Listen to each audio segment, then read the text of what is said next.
Hello everyone! Welcome back to Ryan. Everyone Kate. is holding up items. Kate has a rabbit.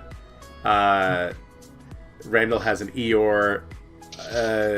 Robert has plums, question mark? With potatoes, actually. Potatoes, okay. Potatoes. And Deb has Fran, or the sheep she has bought named Fran. So are we just gonna do? Is this a thing, or are we just holding up stuff? Well, the thing was supposed to be stuffed animals, but I don't have any. But potatoes bring me a lot of comfort. This is your comfort animals. Okay. We said well, each hold up something that we sleep with at night, and he bought him a bag. So you sleep with a bag of potatoes, is what you? No. No, I think Deb said it as a joke, but I was like, well, shit, I've got a bag of potatoes. It's perfect. It's everything I didn't know I needed, Robert. Thank you. Hello, everyone. Welcome back to Ryan. And just so you all know, the bingo game is still active. So I don't think anyone's won yet. Still got the That's card. correct. Okay, so that is still a thing that's happening. So my apologies for the random stopping and asking me to specify things during the upcoming session until somebody wins the horrible prize, I guess. I don't know what the prize is for bingo, but we'll see. But welcome back, everyone. As is our tradition, we're going to start by introducing ourselves and answering the question of the week. So this week, Gaffers, is actually something Randall posted in our Discord. It was very interesting, talking about what D&D always says you have rations. But there's a lot of different types of rations, right? Like different countries militarily give people different type of rations. There have been different rations over the course of history. So Gaffers, what are the sort of typical rations for your character when you are out and about, in the field on a mission? I'll go first. So yeah, there was this post a while ago, and it showed someone visualized D&D rations. Now it was like by racial category, and still really kind of interesting despite that. So I think, even though I suggested this, strangely, Kiki eats so randomly and so very little, but if she planned ahead and thought about it, she would honestly probably take a bunch of like nuts and seeds. You might call it granola, you might call it bird food, probably like a hunk of bread, a hunk of cheese, and then like a flask of like cold brewed coffee, because when she wants to stay up late working on a project, she needs that caffeine rush. But it would be very simple and just kind of cobbled together, like not very exciting. And she would eat almost anything people put in front of her, except, as we've talked about, like eggs or chicken or stuff would be a little weird for her as a kinku, as a bird person. So yes, I'm Randall and I play Kiki, the kinku tinkerer. I can go. Or Rob, you want to go No, ahead? you got it, Deb. All right. I'm Deb. I play Tessa, the Tiefling Paladin, and so in a complete opposite, Tessa really does have to go into an adventure prepared, because she's such a big and muscular girl, and she burns a lot of calories. So just maintaining that kind of muscle and not taking into account the three Fs, fighting, fucking, and flying. Given that, I'm thinking like she probably needs like 3,000 to 4,000 calories a day. So I'm thinking like a lot of dried meats, a lot of protein, chicken, turkey, dried beef, probably some loaves of bread, cheeses, nuts, and fruits. But also, I think the desserts help, because that's a big calorie bomb. So that's always something she has prepared. I thought it was hysterical on the server. Weren't you and Kate like calculating like you had these like You're calculating caloric requirements for casting spells. Yeah, I didn't Then even it get was into that. that. Like, if we're talking spell casting, like, what kind of brain function? What kind of does that burn? Just like normal mental calories, or anyway? Sorry, I'm kidding. I left them alone for 2 minutes. I saw I think that. he would I have was in learned a his meeting. lesson by now, but Right, no, but I saw that question, and I was like, I have to go to a meeting, and I came back, and I was like, yeah, no, they're starting to do okay, we're going to have math. There's a spreadsheet. Yep. It wasn't like a new magical system yet. It's like magical energy. Yeah. I suppose I'll go next. I am Robert. I play Nikki, the human wizard, who eats a lot closer to Nikki. To Kiki, excuse me. infinitely close to Nikki because it's who I'm talking about. Or she's not super picky, but she'll typically go for your sort of like granola trail mix style stuff, with the exception of like Slim Jim style shitty dried meat, which she is a huge sucker for. And mimosas, as we went over during the one breakfast episode. Question. Obviously. He's got to have that real OJ. Absolutely critical. I'm Kate. I play our half tiefling cat kitsune monk Allie. Allie's used to pretty simple fare, like because monks they don't do fancy food very much. So she's probably like bread, cheese, maybe some meat. If she had her option, she'd always put bacon in it, but like bacon doesn't necessarily travel all that well. So it's usually just bread and cheese, and she's fine. All right. So what I hear though is that if you took our 3 characters together, if you took Kiki, Nikki, and Allie, our food would maybe. I don't even know if that would approximate Tessa's. No, kind. not even close. I'm the garbage disposal of the group, clearly. There was that one episode where you ate like 3 cheesesteaks in the sitting. Oh, I remember that. Yeah, I like earned the respect of all the dwarves by eating all those cheesesteaks. Oh, right. Yep. Forgot about that. I feel like Thrax just kind of hops on the Tessa train in more ways than one. But he will probably just, whenever it's got to the point that since they're engaged, she's just adjusted for him. And it's not as much, like he's probably doing about 2,000 calories, but like he just also enjoys like when he needs a snack, just dipping into Tessa's boobs and picking up a cupcake. Who doesn't, really? Yeah. I mean, honestly. I mean, we've all Sign done me it. up. We've all done it. But Tessa's like talking to someone, and someone else is like, "Hey, Tessa." She like turns, just like reach in, grab a cupcake. Just you know. No, I'm just gonna stick Somek all the way in there to grab like a tray of brownies to pull out. I just want to see his tail and hind legs sticking out, like as he's rummaging. Yeah. Okay. Yes. Maybe a point of inspiration for that, Deb. I may need to draw that later. You do. But last week, the Gaffers went on a bit of a journey. Everyone kind of debriefed. Folks were debriefing from the things that happened in the cave in Mechafren. Nikki had her own little adventure with the Warforged that caused some concerns. We learned about Phyllis isn't just a doddering old man. He is a doddering old man, but there's a little bit more going on with Phyllis than we had previously thought. So he's way older than we thought. Yeah, he's way older. Mm-hmm. Super old. Super old. Like you whippersnappers. It did end, though, with a very interesting trip up into the Astral Sea where Tessa met her soon-to-be mother-in-law, or deity. Deity-in-law. It's complicated. But you folks you beseeched Thrax's mom for help, who is a goddess of stars.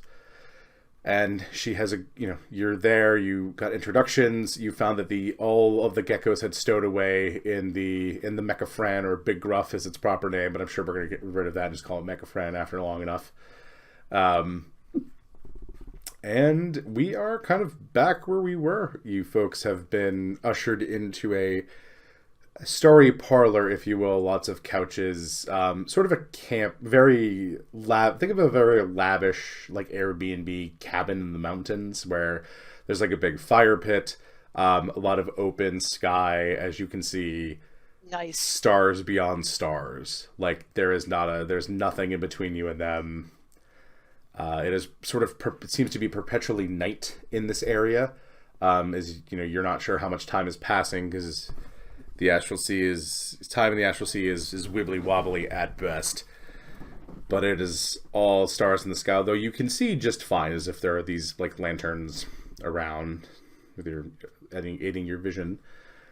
You are brought refreshments, and all the geckos there kind of gathered around Tessa. So you have, Nikki, Kiki, Allie, on one side of this couch than you have on the other side of this. Like, think of like a couch and an end table, like around like a conversation pit, if you will. That has those. Have you ever seen like gas fireplaces that have those like little shining rocks in the middle? Except they look to be luminous stars, and you're not sure if they actually are stars or this is some sort of magical enchantment, but it looks beautiful. There is also Tessa and Thrax sitting together with Bosco, and then most of the geckos are just sort of running around like children on whatever. I don't know what to look. I don't know what to focus on first. There's so many pretty things here. Phil is desperately trying to. He's calculating the stars in the middle and if he can eat it or how he can use it for something. Good luck, Phil. Just sitting there staring at it. But Thrax's mother does eventually come back, and there are these trays of wine, of like sparkling looking wine, and some various foods that you would know from the Mortal Plane breads, cheeses that we were just talking about. Rations, but kind of finger foods, if you will, that float down from around her in front of you, which the geckos descend upon immediately, and she finds this endearing. As they pull bread, more bread pops up kind of underneath like a tissue box, and there's that You're gonna get so fat. Oh my god! Just never-ending food. Yeah, and you can see that even Barry, sort of who's one of the more level-headed ones, and Sis are like. They just sit there for a second and then take a bread, then take another bread, and then it's like a little kid with that thing of tissues, and they're just like, oh, and then Barry is just putting like a whole roll into his mouth and eating it. You said there was like literal sparkling wine. Yeah, it's in a very ornate vase. I'm definitely gonna have some of that. Okay. I think. Go ahead. Oh, go ahead. No, go ahead. I'm really behind. Kiki's fascinated by carbonation or whatever makes it sparkly, because I imagine in Ryam that's fairly rare. Yeah. You know, like she's probably drinking, but also like staring at the glass intently to try and figure out like how did the bubbles get in there in the first place. Oh yeah, beer too. Beer's bubbly. But not like. But not a constant like it's this is more like Sprite. When you pour it, it's sit there for a while, it'll continue to fizz and bubble over time. Sparkles. But it will never stop carbonating. Like if you put Sprite out long enough, it'll stop. This doesn't. She'll drink some too along with this. It is delicious. Yay! Nice. So you chit chat for a little bit, and then Thrax's mother looks at you and goes, "So what can I do for all of you? You must have come here for a reason, or are we here to talk about the wedding?" And she smiles very widely as she's. The smile, again, she's taken this sort of Thrax-esque tiefling form, but clearly she's not used to being in a form like this, as the canines are way too big. Like a Cheshire cat? No, some of the teeth aren't straight and correct. Like, there's not where they should be for a tiefling who's kind of mirrors a human. Like, the canines are where the two front teeth should be, so she looks like a really metal gopher. I like it. All right. I'm not gonna laugh because that's rude. But yeah, I think Tessa will say, "Well, I'd love to talk about the wedding, but I think we have some more important matters first. We've been tracked and being attacked by certain people, and they escaped, and we don't know where they went. We were hoping maybe you could help." Oh, of course, yes. The one of secrets is at work again. The one of... Which one was that? Did I learn its name from Elzoff, or just that it exists? Elzoff would have told you that there was a goddess has kind of come back into the world from other places. He did not give you the name, but like you saw the symbol, which was this closed eye of Ayun looking thing. Yeah. So when she says that, I'll just nod. Yeah. Kiki will show the symbol, because I'm sure it's in her notebook. Yeah, so Kiki turns it around, shows her, and goes, "Yes, that is hers. This is troubling, especially after the whole hullabaloo over the last two, or the last one. We don't know where Moors is currently." Kiki be like, "Her who?" Oh, recently, not that long ago, or maybe long ago, and she's doing like time doesn't apply to me like it applies to you math, and she's not sure, how it relative to you. She doesn't know how long it's been. She goes, well, some time ago, a number of mortals found another old goddess. Not an old god, one of those primordial beings, just an older one that hasn't been around in a long time. Her name is Vestia. She was a goddess of healing, and she got into some trouble during the Great War, the Astral War. But it's okay now. A lovely Minotaur gentleman helped to make sure she wasn't too harshly punished, and there was a very another one of those cow creatures. And she's looking for the word Minotaur, but she just doesn't have it. And then there was a lovely a singing human. She had a very nice voice, but I don't remember her name. Singing human. Does that sound maybe like a Satara? Yes, that was Yeah? it. Okay. Mm-hmm. And there was a very smart human as well who got very large. She was a lord. I don't know that one. No. Bigger than you, she says, looking at Tessa. Much bigger. Kiki doesn't know that one either. I don't believe it. Right. But more have been released, and this one is if you were looking for a woman, her name is Segretti, and she is troublesome. She says exhaling, or what she thinks is exhaling. So wait, are the guys that are chasing us working for her? Or is that something different? No, that is her symbol, and she points to Kiki's notebook. Oh, right. This is the one the Warforged had, right? Mm-hmm. Mm-hmm. Okay. So they all had them, but Nikki got the clearest view of this because it was around the Okay. Warforged's chest. Kiki writes down Segretti's name under the symbol. Mm-hmm. Yes, she was a being of secrets and hidden, hoarded knowledge.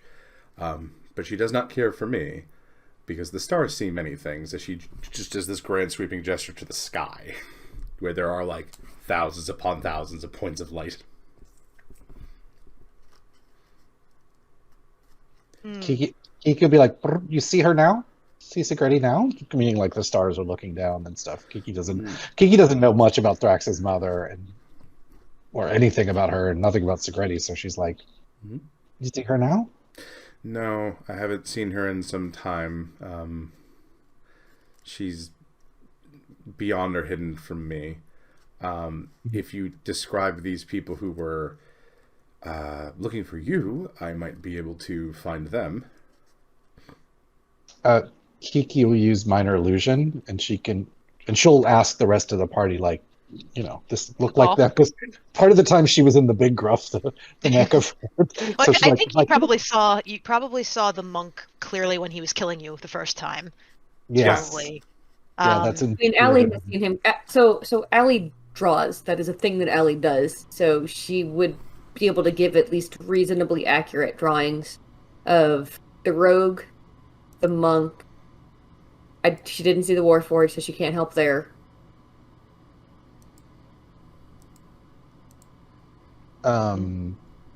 We saw that. I mean, Nikki saw the Warforged very clearly.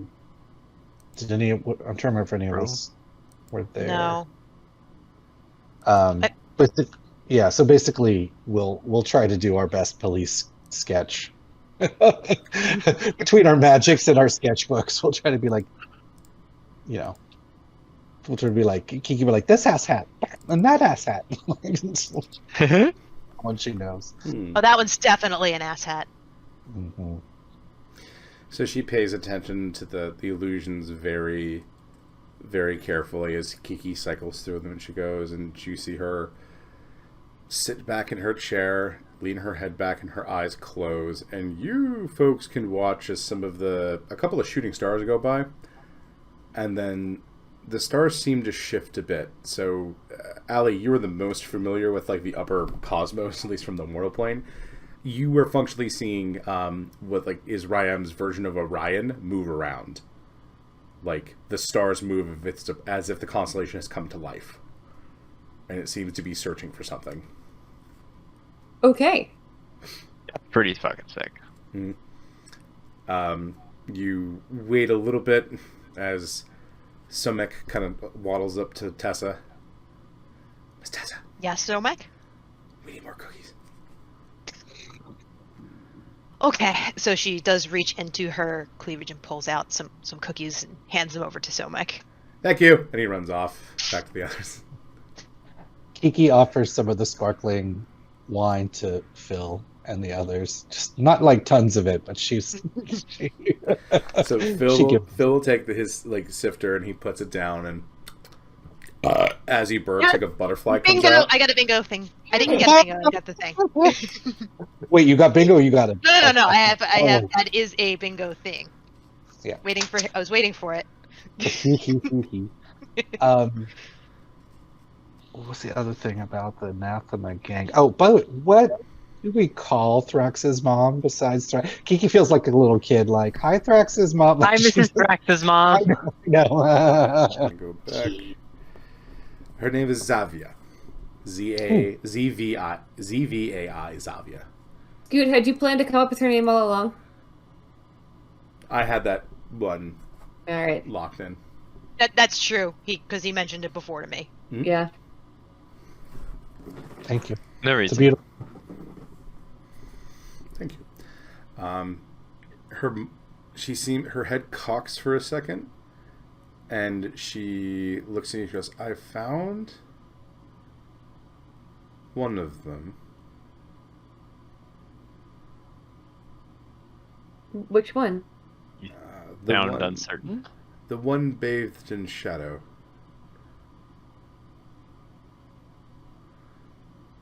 Where? Where? In the fell. Oh, Ugh. probably that monk guy. But near the arcane city beneath the waves. A gate between the two. An arcane city beneath the waves. History check, and Nikki, give me advantage on this. Okay. I got a 22. Nice. Very nice.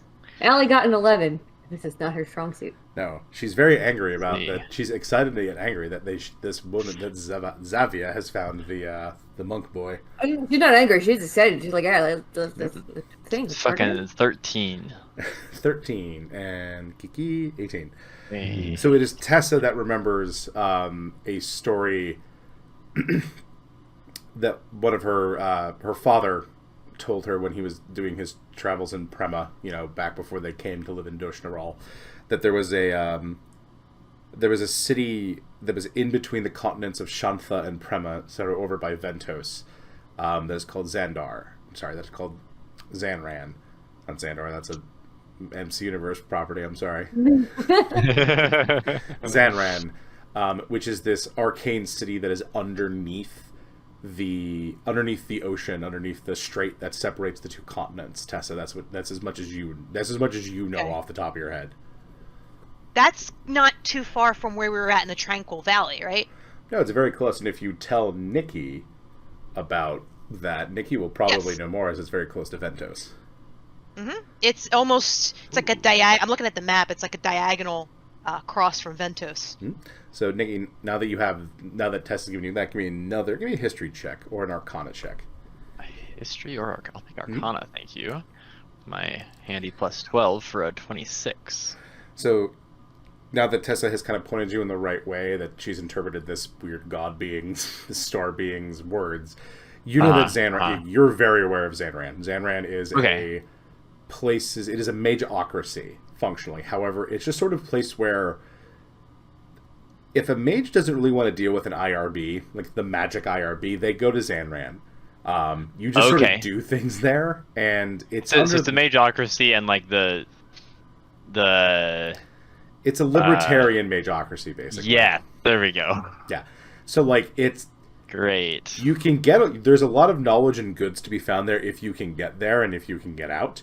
However, it is very chaotic because the mages wizards and sorcerers and other arcane researchers there just sort of do whatever, and the world kind of, the forces and the ruling powers of Prema and Shantha kind of let it alone, because if worse comes to worse, they will flood that fucking city, and they'll deal with the beings that can deal with being in that much salt water, but it should kill most of the rest of it by just allowing the strait to just flood the fucking thing. Okay, I dig. I relay all this to the group, obviously. He's pretty far away. Yeah, does Savia know where specifically, like, or just like? I mean, that's super helpful. And yeah, she's having a problem because Nikki would tell you, like, it is under the waves and it's within a cavern, so the stars can't quite be there. But her senses are reaching out and picking up something, but she can't pinpoint him for you. But she knows he would be using that city as a way to get to and from the fell, because very clearly that is a type of town, Nikki, that to your mind that somebody would make a standing gateway to the fell, and probably the Feywilds too. It's somewhere in the Feywilds, but like there are probably interplanar gateways there that are most likely not well governed or well looked after. How's Idri feel about that? Probably not great, but like if you can make it, and Idri can't do anything about it until something comes through that's not supposed to. Is the Shadow Monk not supposed to come through? He's allowed to. He is a mortal being. Rude. He ain't got no master. He does what he wants. I mean, he does have a master, actually. Oh. Okay, never mind. He still so does you what he admit wants. We knew that already. I know. So, Gaffers. That is the only one she can currently find.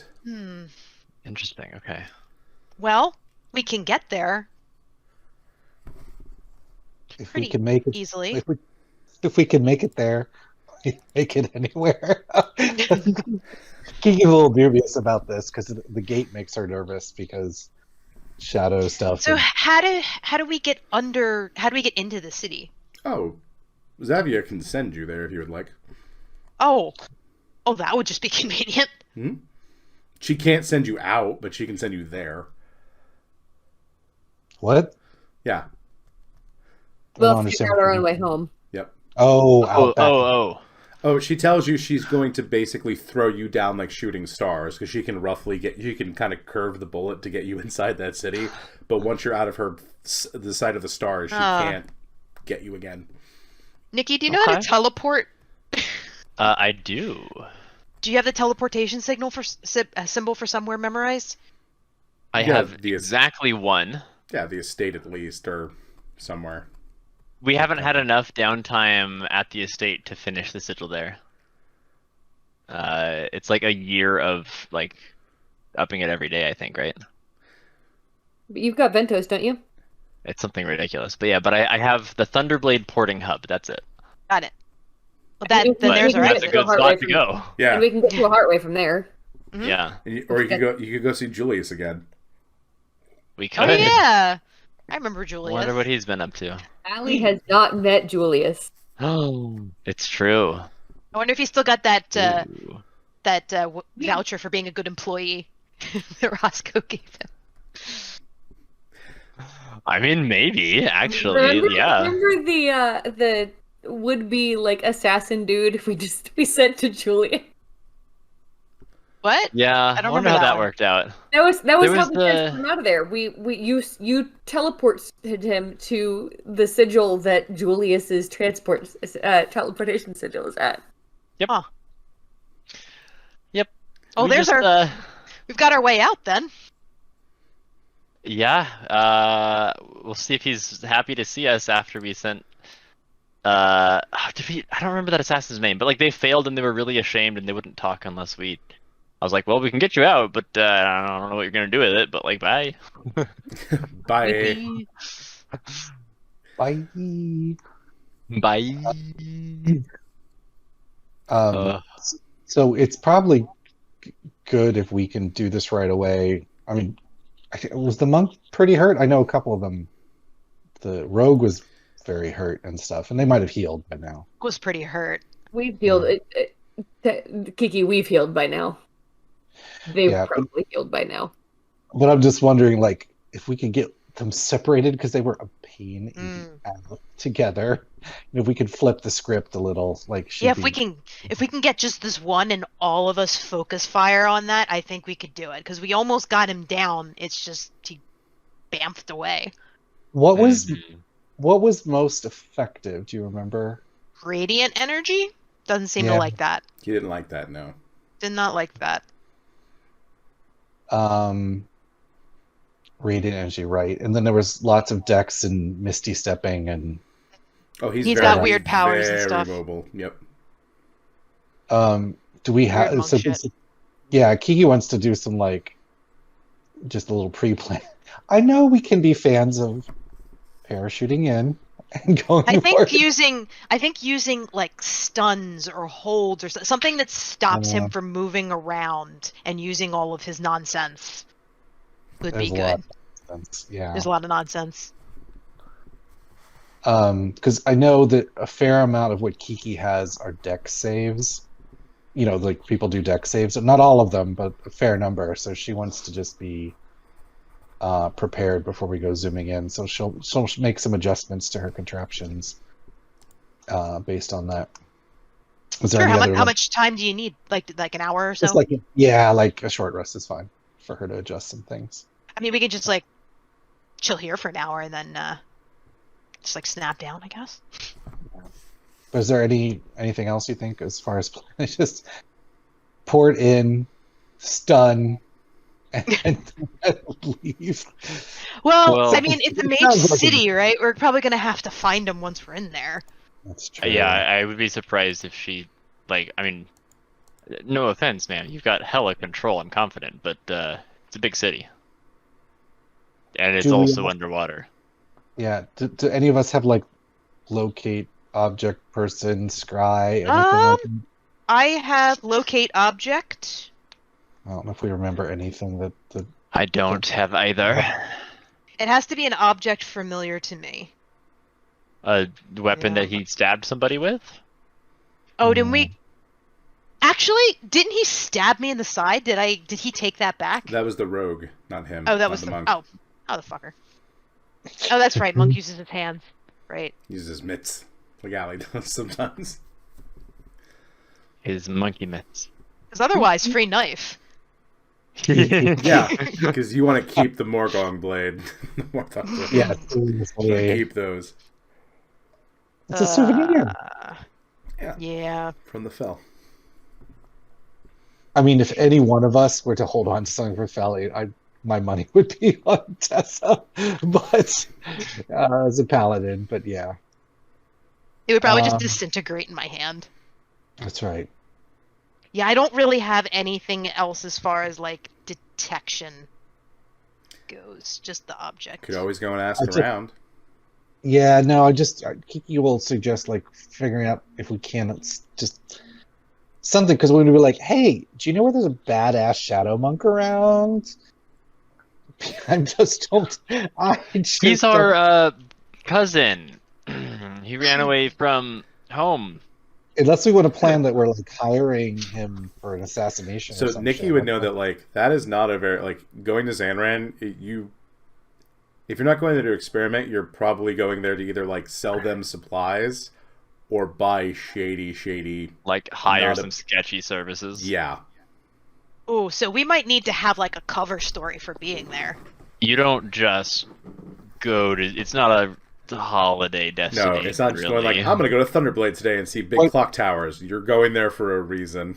So are we going to have a problem if we like just roll up as we are right now? Like I'm a paladin. I don't know if they're going to like appreciate me being there. Are you saying one does not simply walk into Zanran? Yeah, well, that is exactly what I'm saying. Or get shot like a shooting star into Zanran. Well, it is Flash. Kiki will suggest that we come up with alter egos, and she puts on a monocle. That's her. Incredible. She's like, huh? I mean, it's pretty good. Oh, and then she looks very longingly at the big gruff, the mecha, and she's like, should not take because they know the It big would gruff. it would quite stand out. I mean, it does stand out in general, but that's what they were there for. And Kiki, Yeah, but like even more so. Kiki very sad. Disguise the gruff. Kiki puts a monocle on the big gruff. Perfect. No one will Kiki ever puts know. her monocle on the gruff. Oh. Done. Huh? Huh? Huh? I never would have guessed. Hey, is this somebody's mech? I wasn't really paying attention. I've never seen this before. Oh, that's weird. I mean, Allie could either just put on or take off her glamour, and that's True. enough to make her look at least a little bit different. She hasn't worn her glamour around you guys in a while, because, you know, she's back in the Free Peaks, so she doesn't really need to worry about it quite so much. Yes, timer is running. But I mean, Allie's pretty confident she's got a decently good cover story, which is, I am monk. I am looking for my fellow monk. It's not terrible. I am helping you, monk, find your fellow monk, and providing backup. We could go with something as simple as, like, Allie wants to learn from him, and you're trying to find him so that he can teach her. Sure. Are there? Mhm. Oh, sorry. You can go first, Randall. Oh, Kiki asks all of the geckos to like cling to the outside of the big gruff